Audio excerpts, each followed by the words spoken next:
선거 후가 아닌 선거 전, 그러니까 지난해 6.13 지방선거를 얘기합니다. 청와대 인사를 직접 만났습니다. 그래요? 선거 전에 청와대 인사 만났다고요? 누가요? 이게 궁금증인데요. 먼저요, 송병기. 지금 이 청와대 하명 수사 의혹의 어떻게 보면 중심에 선 논란의 인물, 송병기 울산시 경제부시장. 어제 기자회견을 자청한 바 있었죠? 여기에서 이렇게 얘기했습니다. 이 목소리 시청자 여러분들 잘 들어보십시오. 확인해 보시죠. 분명하게 밝히는 것은 시장 선거를 염두에 두고 김기현 전 울산시장 측근 비리 사건을 제보했다는 일부 주장은 제 양심을 걸고 단연코 사실이 아님을 말씀드립니다.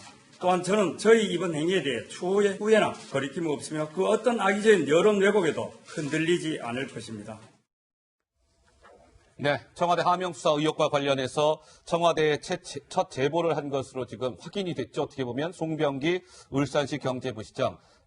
이런저런 청와대 하명수사 논란과 관련해서 부인하는 듯한 발언을 했습니다. 그런데 김민지 기자, 선거 전에 청와대 인사를 직접 만났다. 무슨 얘기인지 설명해 주시죠. 네, 송철호 울산시장과 이 송병기 울산부시장이요. 청와대 인근에서 선거 전에 청와대 행정관과 만나서 식사를 했다는 사실이 알려졌습니다. 아하. 그러니까 논의한 내용이 좀 더 특이한데요. 송철호 시장의 공약사항을 논의했다는 거예요. 지방선거에 내놓을 공약을 만들기 위해서 대통령의 공약인 공공병원 사업이 어떻게 진행되는지 알아보러 갔다. 이런 내용인데요. 울산시는 실제로 올해 1월에 울산 공공병원을 유치하게 됩니다. 아하. 그러니까 공무원 신분인 어떤 청와대 인사가 민간인 신분의 어떤 선거 캠프 관계자랑 만나서 공약을 논의했다. 이거 선거 개입 아니냐 이런 논란이 이뤄지고 있는 건데요. 문 대통령이 대선 후보 당시에 울산 지역에서 실제로 공공병원 설립을 약속한 장면이 영상으로 준비되어 있습니다. 잠깐 보고 오시죠. 울산은 지금은 광역시지만 원래는 경남이었지 않습니까? 그래서 저의 고향입니다. 울산 KTX역 신설, 울산 과기대 신설, 그리고 과기의원 성격, 저 문재인이 역할 좀 했다 하는 거 아시죠? 이만하면 우리 울산 시민들께서 저 문재인 확 밀어줄만 하시지 않습니까? 하나도 없는 유일한 곳입니다. 울산 시민과 산재 노동자들이 최고 수준의 의료 서비스를 받을 수 있도록 공공병원 설립을 적극 추진하고 지원하겠습니다. 네, 문재인 대통령 대선 후보 시절에 울산 방문 당시 한 이야기, 바로 뒤에 있었던 인물, 지금의 현 울산시장 송철호 시장의 모습도 볼 수 있었습니다. 자, 그러니까 이번 김민지 기자 아까 그 설명에 이어서요. 이런 비판이 나오고 있는 것이죠. 청와대가 송철호 무슨 선거 캠프입니까? 법조계 관계자. 민선시장 선거에 결정적 영향을 미칠 공약 수립 및 실행 여부를 놓고 정권과 특정 후보 간의 조율 및 교감이 이루어졌다면 공직선거법 위반에 해당할 소지가 높습니다. 이런 지금 지적이 나오는데 김 교수님은 이번 뉴스 어떻게 좀 평가하고 싶으십니까? 그러니까 사실은 오비일학이라고요. 오비일학. 행동 거지를 조심해야 될 때가 있죠. 아하. 특히 선거 직전에는 특히 청와대 관계자들은 굉장히 신중해야 됩니다. 신중해야죠. 근데 지금 나온 것처럼 청와대 균형발전비서관실의 선임 행정관이라고 한다면 예. 공직에 있는 청와대 분인데 지금 그때 1월이라고 한다면 사실은 송철호 후보가 공식 후보로 선출되기 전입니다. 예. 그러나 이제 예비 후보로서 이제 캠프를 꾸렸던 시점이라고 하니까 활동을 시작을 했겠죠. 그러면 송철호 울산시장 민주당 후보가 만남을 요청한다 하더라도 본래 정상적인 청와대 정무적 판단이라면 만나지 않았어야 돼요. 안 됩니다. 그럼요. 안 되고 예, 오해 삽니다. 그러면 민주당과 상의하세요라고 해주면 되는 거예요. 그러니까 민주당의 울산광역시장 후보로 내정돼 있거나 유력한 사람이면 민주당과 협의하면 돼요. 민주당의 공약이 있고 거기도 정책위원회가 있고 다 원내 행정국이 있기 때문에 거기서 해결해서 그 설득을 하거나 설명을 하면 되는 것이지 청와대 실제 있는 공직자를 만나서 설명하거나 설명을 듣는 건 누가 봐도 오해를 살만하죠. 오해를 살만하다. 그리고 두 번째로는 이게 만나서 개인적으로 아는 지인 간이니까 식사할 수 있다고 생각합니다. 그러니까 두 분이 만나서 세 분이죠. 이 송병기 부시장과 송철호 당시 후보하고 서지행정관 세 분이 만나서 식사했다 그러면 그냥 사적인 만남이었다 하면 되는데 사적인 만남이 아니고 지금 울산시 측에서는 그때 만나서 이 공공병원 설립과 같은 공약을 논의했다는 거고 아하. 또 청와대 측 설명은 또 해명하다 보니까 이 대통령의 공공병원 설립을 공약을 설명해 준 자리였다는 거예요. 서로 또 엇갈리네요. 약간. 엇갈리뿐만 아니라 어허. 대개요 청와대에 저 책임 있는 자리에 행정관이 대통령 공약을 설명하는 자리는요 현직에 있는 거라 설명하는 거예요. 아하. 김기현 울산시장 아니면 어디 경남도지사 이런 분들 현직이 있으니까 현직의 기관장이니까 우리 공약이 이런 거니까 좀 많이 협조해 주세요. 예. 이렇게 설명할 수 있지만 사인 아닙니까? 민간인한테 그 설명한다는 건 앞뒤가 안 맞죠. 근데 이게요. 약간 이제 이번에 그 송초로 송병기 이 두 분이 지난해 1월 선거 5달 전에 청와대 행정관 선임 행정관하고 청와대 앞에 식당에서 식사를 한 것, 뭐 공약을 지금 논의했다는 거 아니겠습니까? 또 다른 하나 이제 흐름이 또 하나 생긴 거예요, 시청자 여러분. 어떤 거냐면 그동안의 청와대 하명수 김기현 건이에요. 그동안 뭐 송병기 이분이 첫 제보를 뭐 하고 이거는 어떻게 보면 김기현이라는 야당 후보를 찍어 누르는 이런 차원이었죠. 그런 의혹. 근데 이번에는 청와대 행정관하고 같이 송초로 후보의 공약을 논의했다는 것은 반대로 찍어 누르는 게 아니라 송초로 띄우기. 그 양쪽이 다 있는 거예요. 약간 새로운 국면을 맞이했다 이렇게 봐도 될까요? 하국장 어떻습니까?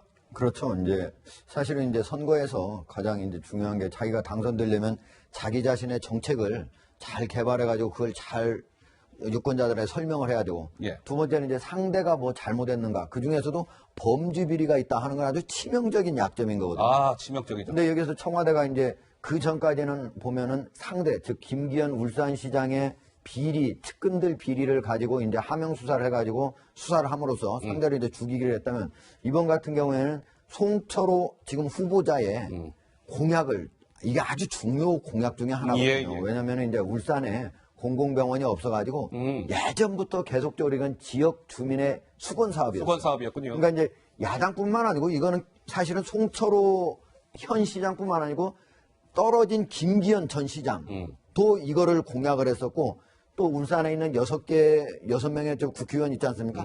대부분이 이걸 공약을 한 아하, 사안이에요. 그렇군요. 심지어 문재인 대통령도 19대 대선 때 공약을 한 사안이에요. 좀 전에 우리 목소리 들었잖아요. 그렇죠. 그러니까 예. 이게 이거를 누구든지 다 하는데 과연 그러면 누가 실행시킬 수 있느냐?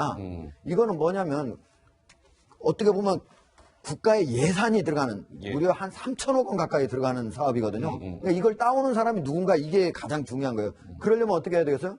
청와대 그리고 국토교통부 뭐 그다음 기재부 이런 데서 움직여줘야 되는 거예요. 그러니까 지금 송철호 현 울산시장은 송병기 경제부시장하고 같이 그때 가가지고 이제 청와대에 가서 설명하러 갔다고 예, 그랬잖아요. 예. 근데 그 전에 보면 어떻게 돼요?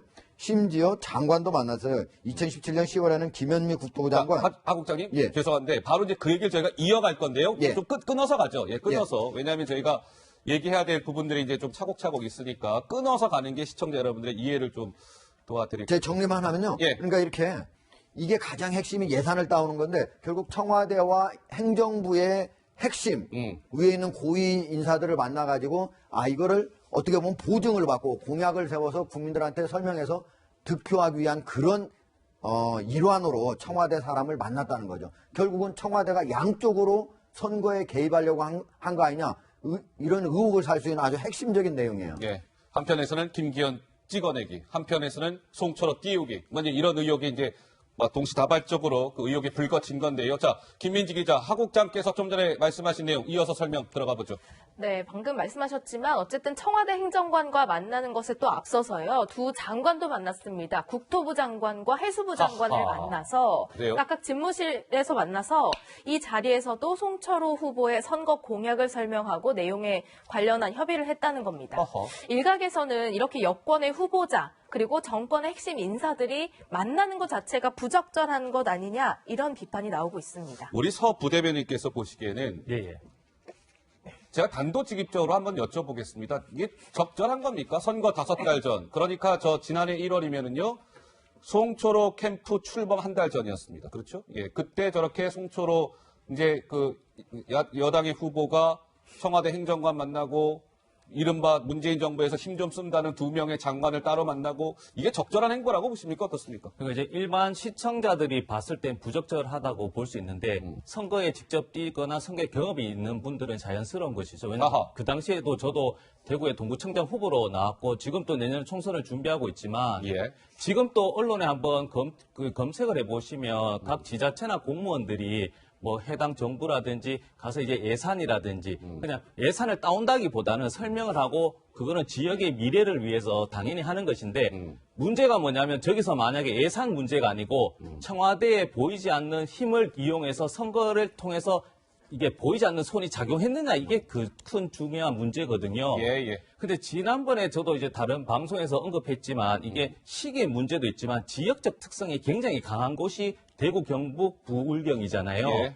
울산 그 당시 선거를 보면 지금 김기현 시장 같은 경우는 청와대에 개입해서 낙선했다고 주장하고 있지만 5개 지자체장을 제가 선거 결과를 분석해 보니까 민주당 후보가 52% 정도 다 이제 득표를 했어요. 예, 예. 그리고 나서 조금 이제 경쟁되는 구도가 뭐냐면 민중당이 있습니다. 울산 같은 경우에는 자동차나 조선업이 있기 때문에 민중당 후보가 경쟁력이 있으면 한 15% 정도 득표를 했고 저는 개인적으로는 김기현 시장이 억울한 건 맞아요. 낙선했기 때문에. 예, 예. 근데 이 부분은 청와대가 개입했다고 단정하는 것보다는 그때 돌아가 보면 울주 군수 같은 경우에 공천할 때 강길부 이제 국회의원이 있습니다. 예, 이분이 예. 자유한국당인데 알겠습니다. 예, 이분이 이제 낙선을 이게 공천이 안 되다 보니까 무소속 탈당 자유한국당을 탈당하고 송초로 이제 후보를 지지했거든요. 예. 이런 영향의 복합적인 결과다라고 이해를 해주시면 좋을 것 같아요. 예, 그때 전체적인 분위기가 그랬다. 그렇죠. 예. 그러니까 뭐 이게 꼭 김기현 타깃으로 해서 김기현을 떨어뜨리기 위한 것은 아니었다. 그때의 예, 예.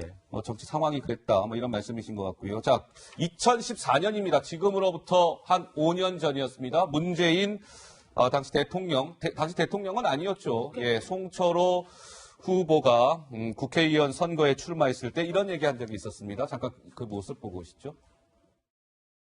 우리 송철호 노동원 대통령이 그리고 저는 거의 뭐 평생의 동지입니다. 민주화운동 함께 했었고요. 또 수많은 노동, 인권, 시국 사건들 또 함께 변론했었습니다. 참여정부 때는 장관급인 국민고충처리위원장 맡으셔서 또 우리 정부 운영을 함께 했고 지난 대선 때는 울산 지역을 또 책임지셔서 제가 40%에 달하는 높은 득표를 할 수 있게 이렇게 해주셨습니다. 저로서는 평생의 동지이면서 제가 정말 빚을 많이 진 고마운 분입니다. 정말 바보 노무현보다 정말 몇 배 더한 바보 송철호입니다. 지금 가장 하고 싶은 일은요? 우리 송철호 후보님의 당선을 봅니다. 그러니까 조금 전에도 뭐 말씀을 나눴습니다만 청와대와 정부가 함께 움직인 거 아니냐. 송철호 당시 민주당 울산시장 후보의 당선을 위해서 만남 사례를 한번 정리해보자면 2017년 10월 김현미 국토부 장관을 송철호 그리고 송병기 이렇게 해서 같이 만났다는 거고요. 2달 후인 2017년 12월에는 김영춘 당시 해수부 장관을 또 면담했고 2018년 지난해 1월에는 조금 전에 저희가 서두에 말씀을 나눈 것처럼 청와대 선임 행정관과 청와대 앞 식당에서 1시간가량 식사를 했다. 야당에서는 아니 이게 뭐 한국당 후보였으면 저렇게 힘 있다는 분들이 한국당 후보 만나줬겠습니까? 공약 협의해 줬겠습니까? 뭐 이런 얘기 나오는데요. 자, 이번 논란과 관련해서 김민지 기자, 울산시 같은 경우는 좀 입장을 내놨습니까? 어떻습니까? 좀 억울하다는 입장입니다. 왜냐하면 이것은 정당한 활동이었다 이렇게 주장하고 있기 때문인데요. 내용을 좀 살펴보시면 집권 여당의 시장 후보로서 대선 공약과 당연히 궤를 같이 하는 공약을 내걸어야 실현 가능성이 커진다. 아까 이제 대변인께서 말씀하신 내용과 비슷하고요.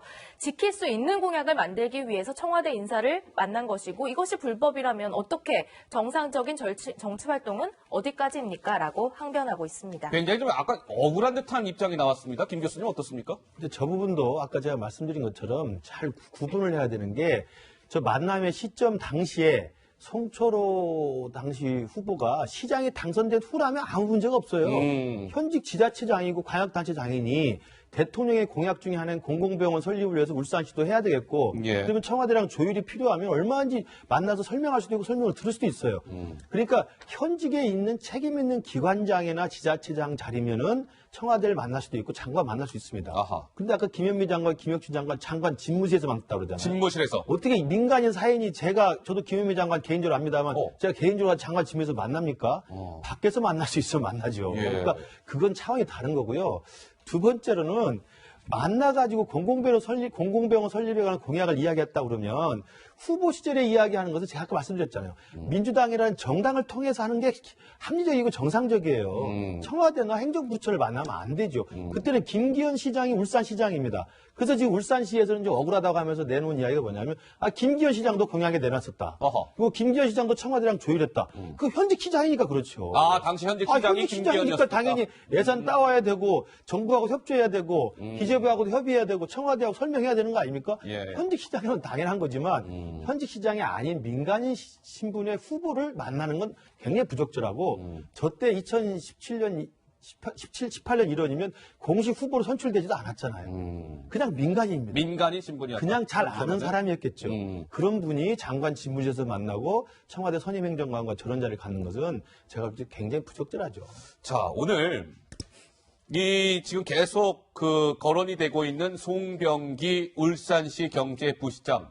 검찰이 이 송 부시장을 향해서 김민지 기자 2개의 칼날을 꺼내 들었다는데 무슨 얘기입니까? 그렇습니다. 오늘 검찰이 이제 수사 본격화했습니다. 오늘 불러서 조사를 하고 있습니다. 지금 이제 송병기 부시장 같은 경우에는 서울중앙지검의 공공수사 2부에서 수사 중인데요. 오늘 참고인 신분으로 송병기 울산경제부시장을 전격 소환해서 조사하고 소환했다. 있다는 소식이 전해졌고요.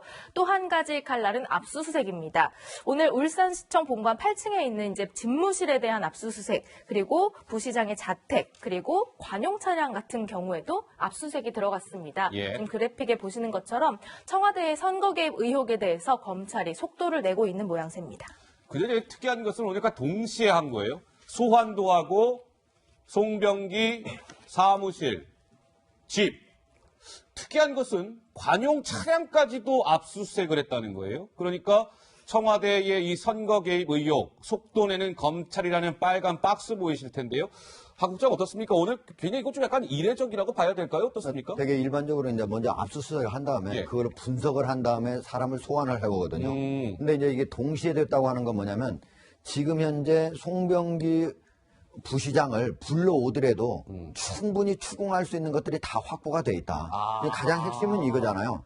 이게 청와대에서 하명으로 해서 수사가 시작이 됐는데 그 제보자가 누구였느냐. 과연 제보자가 일반인이고 거기에 관련된 사람이 청와대에 제보하고 그냥 그거를 그대로 그냥 넘겨줘가지고 이 하명 수사가 시작됐다면 아무런 문제가 없는 거잖아요. 근데 이 울산시의 시장을 뽑는 관련자들이 연관이 돼 있다. 아하. 그런 다음에 양간 이게 문제가 있을 가능성이 있지 않습니까? 그런데 예. 실제로 보니까 즉 송철호 현 시장의 경제부시장을 하는 사람이 제보자였고 그걸 또 청와대에서 다시 그냥 넘겨준 것도 아니고 여러 가지 또 편집을 하고 추가 첨삭을 한 다음에 그걸 자기의 법률적인 어떤 분석까지 한 다음에 넘겨준 거 아니겠습니까? 예.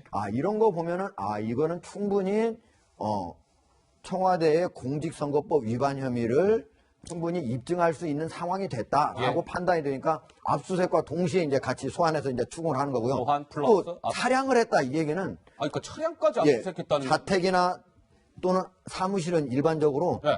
반드시 이게 압수수색 들어오면 하도록 되어 있습니다. 이건 뭐 기본이에요. 기본. 이게 들어올 수 있다고 금방 생각할 수 있잖아요. 차량은 특이한 거잖아요. 차량은 자기가 아주 중요한 거는 가지고 다니다가 어디 다른 데 놓을 수도 있잖아요. 아하. 차량에다 놓고 다닐 수 있거든요. 같이 동시에 들어갔다고 볼 수 있는 거죠. 예, 알겠습니다. 서부 대변인. 예. 네, 그 당시에 이제 송철호 캠프 내에서 어떤 선거적 전략상으로 어떻게 불법성이라든지 있을 수 있습니다. 충분히. 그리고 이용했을 수도 있는데 그건 수사하면 되는 것인데 지금 청와대나 여당이 주장하는 것은 뭐냐면 하명 수사는 아니다. 왜냐하면 이 사건 자체가 저도 울산 지인한테 확인을 해보니까 예, 확인해보니 2014년 6월 자체에서 이미 그 김기현 전 시장의 동생하고 이제 형이 레미콘 업체하고 여러 가지 그 개별 계약을 위해서 30억 정도 이제 구두나 서면으로 한 상태에서 이게 좀 틀어진 부분이 있어서 이 레미콘 업체가 2016년 7월인가요? 그때 해놓고 나서 검찰에 이야기하니까 수사가 안 되니까 2017년 7월에 다시 경찰에 수사를 요청을 한 상태거든요.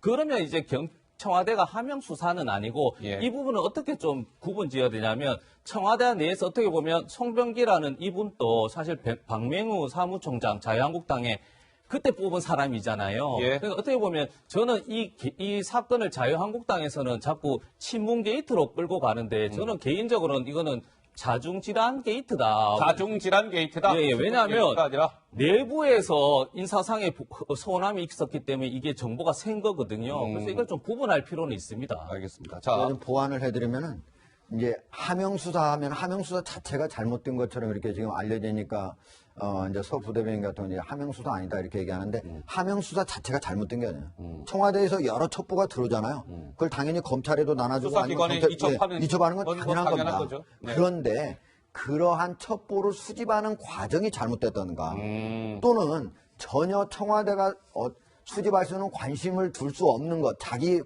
업무 자체도 아닌 거를 가지고 했다든가 이런 것이 잘못된 것이에요.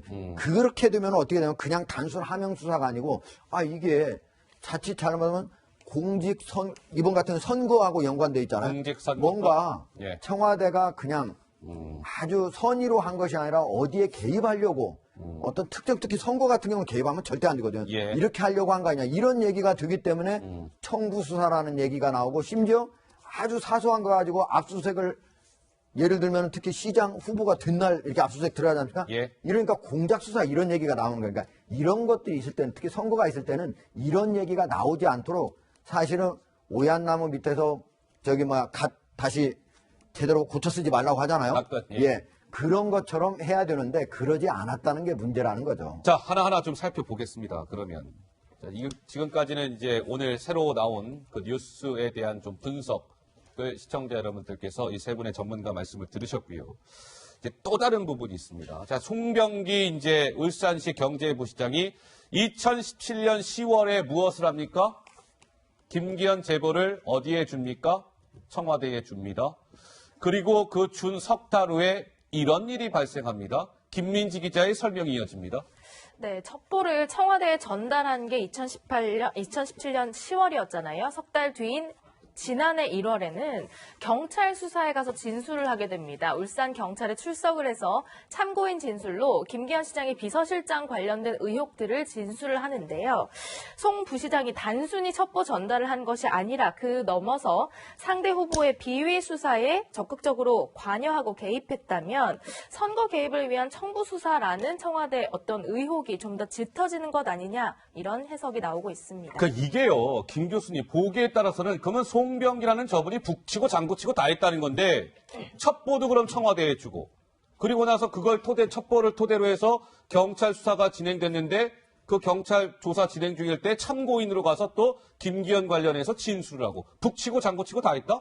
그러니까 이제 이 문제는 우리 서부 대변인 말씀대로 모든 진정성을 받아들인다 하더라도 저기에 등장하는 중요 인물이 저 송 부시장이 아니면 이게 그냥 넘어갈 수도 있어요. 그러니까 예컨대 울산시에 있는 어떤 시민이 오래전부터 떠돌아다니는 김기현 당시 시장의 측근 비리를 듣고 그야말로 순수한 마음에 진정서라든지 투서라든지 민원을 청와대에 보냈다고 한다면 뭐 그럴 수 있다고 생각을 해요. 그리고 그것을 청와대가 받아가지고 그 받은 투서나 제보나 민원을 있는 그대로 보니까 경찰청에 이첩했다면 문제가 안 되죠.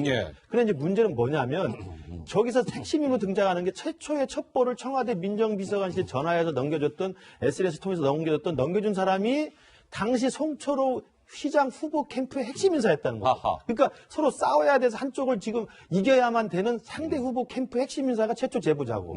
그다음 그 상대 후보 캠프 핵심 그 캠프 인사가 울산시장 당시 압수수색 영장에 결정적 영향을 미쳤던 참고인 진술을 했다는 거 아닙니까? 참고인 진술했다는 거죠. 이건 누가 봐도 깨름직하죠. 깨름직하다. 그러니까 저 부분에 대해서는 정말 김기현을 낙선시키고 송철을 당선시키기 위해서 저 캠프의 핵심 인사가 사실 청와대에도 보내고 경찰에 가서 진술도 하고 이렇게 된 거 아닙니까?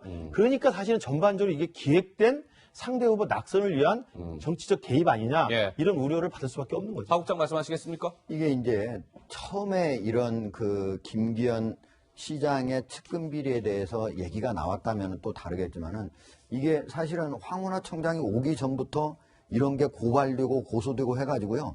무혐의 처리가 됐던 사안. 무혐의가 다 나왔죠, 검찰에서. 물론 예. 완전히 똑같은 사안은 아닙니다. 예. 예. 조금씩 중복되기도 하고 다르기도 하기는 하지만은 그런데 그런 와중에 이제 황운하 청장이 왔고 그 사이에 이제 그 전에 이제 청와대로 이제 제보가 들어가고 이렇게 그 다음에 경찰이 수사를 하고 이렇게 되는 과정인데 지금 보면은 예를 들면은 당사자가 예를 들면 제가 뇌물을 줬잖아요. 그럼 예. 뇌물 준 사람이 기분 나빠가지고 제보를 했다. 그거 당연한 게 청구 수사가 아니에요. 아하. 내 당사자나요. 당사자잖아요. 여기 같은 경우에는 물론 선거에서 싸우는 당사자긴 하지만 그 비리 혐의의 당사자가 아니에요. 업자도 아니잖아요, 자기가. 거기 뇌물 줬다는 업자도 아니고. 근데 이제 그거를 물론 이제 상대를 죽이기 위한 거니까 자기가 수집은 했을 수가 있지만 그런 측면에서 보면은 선거의 당사자가 다른 사람의 비리를 관련해 가지고 자기가 가지고 와서 청와대도 제보하고 또 경찰 수사할 때는 자기가 참고인 진술하고 이렇게 했다고 하는 측면에서 예. 이분이 단순히 그냥 경제부시장이 다른 사람하고 상관이 없었다면 모르지만 송철호 현 울산시장의 선거에 매우 중심 인사였다고 하는 측면에서 예. 아 이거 혹시 청부수사 아닌가 청부수사 이렇게 아니냐라는 생각을 할 수 있는 의혹. 거고 예. 또 청와대 같은 경우는 단순히 그냥 아무런 상관없이 그냥 알겠습니다. 내려와 보냈다면 예. 하명수사가 아무 문제가 없는데 지금 여기에서 경찰에서 계속적으로 수사를 했지만 검찰에서는 무혐의가 나오지 않았습니까? 예. 이런 것들을 무리하게 여기에 보면은 두 가지 혐의라고 하는 게 아주 사소한 거였어요. 예. 그러니까 그런 것들 전혀 청와대가 관심을 기울일 수 있는 범죄 혐의도 아닌 걸 가지고 하명까지 했다고 하는 거. 이것도 약간의 의심이 가는 거고 마지막으로는 경찰이 너무 무리하게 수사를 했다는 거. 경찰이 봤을 때 무리하게 수사를 아, 이거 했다? 얘기 안 된다라고 계속적으로 얘기하는데 끝까지 기소 의견을 알겠습니다. 내고 했다는 거. 이런 측면에서 야당이 얘기하는 공작 수사 이런 것들이 국민들한테 상당히 혹시 그런 거 아니냐? 이렇게 의심을 받을 수 있게 되는 거죠. 자,